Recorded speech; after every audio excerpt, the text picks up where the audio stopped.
मन एक ऐसी वस्तु है कि जिस भी काम को करना चाहे वह चाहे कैसा ही कठिन कार्य क्यों न हो उसे करके ही छोड़ता है।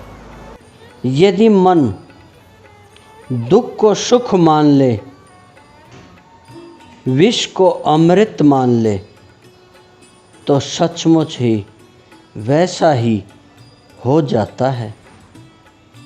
सूक्ष्म रूप से विचार करें तो पता चलेगा कि मन दो प्रकार का होता है,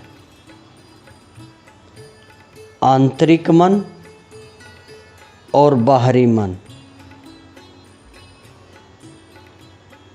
आंतरिक मन हमारे अंदर की क्रियाओं को करने वाला होता है और बाहर का मन बाहर की क्रियाओं को करने वाला होता है। बाहरी मन विचार करता है, तर्क करता है, अनुभव करता है, सिद्धांत करता है और उन्हें सिद्ध करता है। यह शरीर के हाथ, पैर आदि बाहर के सभी अंगों को गति प्रदान करता है, जबकि भीतरी मन संस्कारों, सिद्धांतों को ग्रहण करता है, जरूरत पड़ने पर उन्हें अपने कोष में से बाहर निकालता है और शरीर के आंतरिक अवयव को गति को नियमित करता है।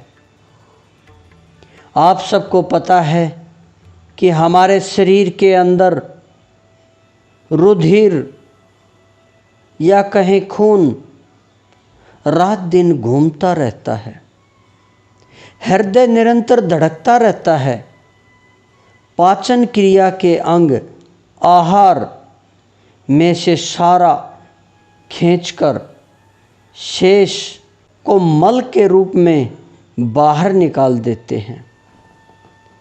ऐसे ही सब क्रियाएं हमारे अंदर भीतर मन के द्वारा होती रहती हैं।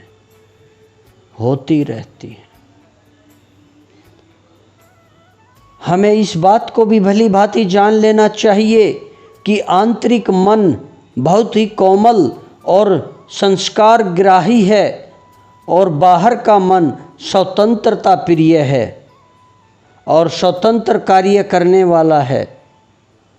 यह हमेशा तर्क करने लगता है, विचार करने लगता है, सच झूठ का इम्तिहान करने लगता है। एक बार दी हुई आज्ञा का पालन नहीं करता, यानी कि बाहरी मन बहुत ही चपल और अस्थिर है। बंदर की भांति वह एक विषय से दूसरे विषय की ओर भागने लगता है। वहीं पर भीतरी मन छोटे बच्चे के समान सरल है। वह दी हुई आज्ञा को एकदम से मान लेता है। इसीलिए बाहर का मन ही सभी बीमारियों की जड़ है। इसे ही जीतना होगा। इस बाहरी मन के अंदर यह एक गुण भी है कि इसे यदि कोई विकारों से हटाए तो धीरे धीरे यह हट भी जाता है। इसीलिए कहा भी गया है कि मन से ही मन के बड़े बड़े बंधनों को काट कर अपने आप को इस संसार से पार उतारो। यह किसी और से नहीं उतारा जाएगा। जो मनुष्य मन की शक्ति को जान लेते हैं और उस शक्ति से काम लेना जानते हैं, वह इस सच्चाई को अच्छी तरह समझ सकते हैं कि शुद्ध, एकाग्र, इच्छा शक्ति वाले मनुष्य मन में जो कुछ भावना करते हैं वह उनकी अवश्य पूरी हो जाती है। जो मनुष्य जैसी भावना रखता है वैसा ही उसे फल मिलता है। इसके अनेकों उदाहरण मिल सकते हैं। जब भगवान श्री रामचंद्र सीता जी के स्वयंवर मंडप में पधारते हैं तथा भगवान कृष्ण कंस के अखाड़े में पधारते हैं, तब उस समय वहाँ की जनता अपनी भावना के अनुरूप ही उनके दर्शन करती है। कोई उन्हें पार ब्रह्म के रूप में देखता है, कोई राजकुमार तो कोई योद्धा, कोई पहलवान और किसी को वह काल स्वरूप दिखाई देते हैं। भगवान का तो यह एक ही रूप था। उनका अनेकों रूपों में नजर आना लोगों की अपनी अपनी भावना का फल है।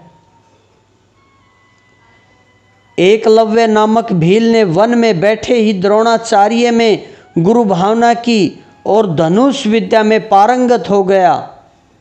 यदि मनुष्य में देखा जाए तो देवता न तो मिट्टी, पत्थर, लकड़ी, कंकड़ आदि किसी भी प्रकार की धातु में बसते हैं, बल्कि भावना में ही सभी देवता बसते हैं। इसीलिए श्रद्धावान बनो।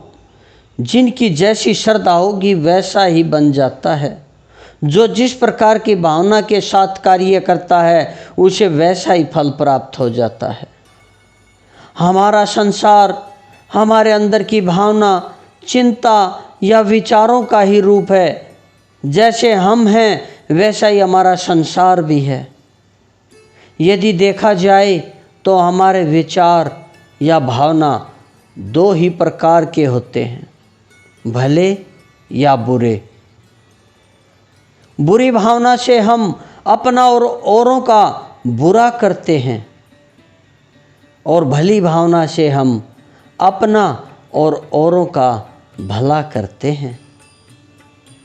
हमारा विचार है कि हमें अपनी भावना से ही संसार को विषम व दुखदायी बना रखा है।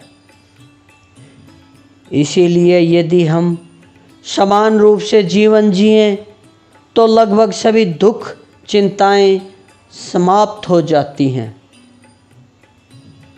लेकिन इस विषम संसार में समान रूप से जीवन व्यतीत करना बहुत ही कठिन है।